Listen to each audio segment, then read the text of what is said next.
ಮಾನ್ಯ ಮುಖ್ಯಮಂತ್ರಿ ಸಿದ್ದರಾಮಯ್ಯ ಸಾಹೇಬ್ರೆ, ಸಿಗಂದೂರು ಸೇತುವೆನ ಕಟ್ಟಿ ಅದನ್ನು ಉದ್ಘಾಟನೆಗೆ ನಿಮ್ಮನ್ನು ಕರೀಲಿಲ್ಲ ಅಂತ ಹೇಳಿ ದಿನಾ ತಮಟೆ ಹೊಡಿತಾ ಇದ್ದೀರಿ, ಲೆಟ್ರು ಬರೀತಾ ಇದ್ದೀರಿ, ಬೊಬ್ಬೆ ಹೊಡಿತಾ ಇದ್ದೀರಲ್ಲ ಸರ್. ಶಿಷ್ಟಾಚಾರ ಅಂದರೆ ಏನು ಸರ್?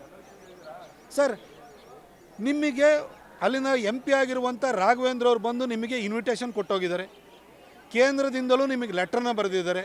ಅವತ್ತು ನಿಮಗೆ ಏನು ಸರ್ ಅಂಥ ಕೆಲಸ ಇತ್ತು? ನಿಮಗೆ ಇಂಡಿನಲ್ಲಿ ನಿಮ್ಮದೇ ಒಂದು ಕಾರ್ಯಕ್ರಮ ಇಟ್ಕೊಂಡಿದ್ರಿ ಸರ್. ಹೆಲಿಕಾಪ್ಟ್ರಲ್ಲಿ ನೀವು ಬೆಂಗಳೂರಿಂದ ಮೈಸೂರಿಗೆ ಬರೋಕ್ಕೆ ಹೆಲಿಕಾಪ್ಟ್ರಲ್ಲಿ ಬರ್ತೀರಿ, ಮೈಸೂರಿಂದ KR ನಗರಕ್ಕೆ ಹೆಲಿಕಾಪ್ಟ್ರಲ್ಲಿ ಹೋಗ್ತೀರಿ, KR ನಗರದಿಂದ HD ಕೋಟೆಗೆ ಹೆಲಿಕಾಪ್ಟ್ರಲ್ಲಿ ಹೋಗ್ತೀರಿ, ಅಲ್ಲಿಂದ ವಾಪಸ್ಸು ನೀವು ಬೆಂಗಳೂರಿಗೆ ಹೋಗೋಕ್ಕೆ ಹೆಲಿಕಾಪ್ಟ್ರಲ್ಲಿ ಹೋಗ್ತೀರಿ ಸರ್.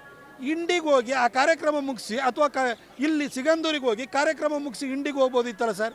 60 ವರ್ಷಗಳ ಕಾಲ ಶರಾವತಿ ನದಿಗೆ ಲಿಂಗನಮಕ್ಕಿ ಡ್ಯಾಮನ್ನು ಕಟ್ಟಾದ ನಂತರ ಮೇನ್ಲ್ಯಾಂಡಿಂದ ಕಟ್ ಆಫ್ ಆಗಿ ನರಕಯಾತನೆ ಅನುಭವಿಸಿದ್ದಾರೆ ಜನ.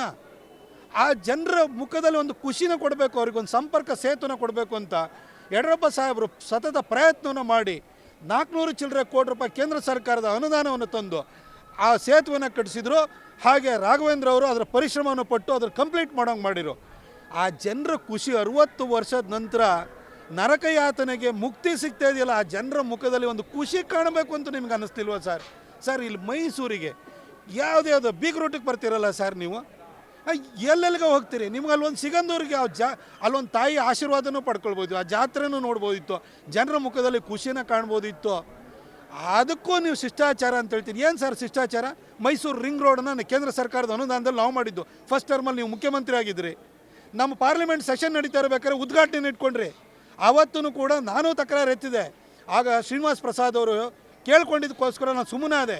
ಅವತ್ತು ಪಾರ್ಲಿಮೆಂಟ್ ಸೆಷನ್ ನಡೀತಾ ಇದೆ ಅಂತ ಗೊತ್ತಿದ್ರೂ ಕೂಡ ನೀವಿಲ್ಲಿ ಇದು ಮಾಡಿರಿ, ನೀವು ಉದ್ಘಾಟನೆಯನ್ನು ಇಟ್ಕೊಂಡಿದ್ರಿ. ನೀವು ಯಾವ ಶಿಷ್ಟಾಚಾರನ ಪಾಲಿಸ್ತಾ ಇದ್ರಿ ಸರ್?